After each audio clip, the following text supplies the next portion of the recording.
अब कुछ खबरें आलमी मंजरनामे से। साबिक अमरीकी सदर डोनाल्ड ट्रंप जालसाजी केस में मुजरिम करार दिए गए। ट्रंप ने फैसले को मुज़ायक़ाखेज़ करार दिया। ट्रंप को सजा कारोबारी रिकॉर्ड में जालसाजी करने पर न्यूयॉर्क ज्यूरी ने सजाई अदालती हुक्म के मुताबिक 11 जुलाई को डोनाल्ड ट्रंप की सजा का ऐलान किया जाएगा। साबिक अमरीकी सदर डोनाल्ड ट्रंप पर फौज फिल्मों की अदाकारी स्टार्मी डैनियल्स को $1,30,000 की अदायगी से मुतल्लिक 34 इल्जाम आयद किए गए थे।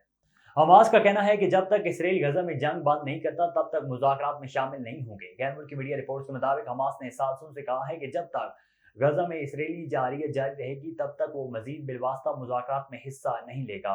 हमास का कहना है कि अगर इसराइल गजा में जारी जंग बंद करता है तो वो यरगमालियों और कैदियों के तबादले समेत मुकम्मल मुआहदे के लिए तैयार है।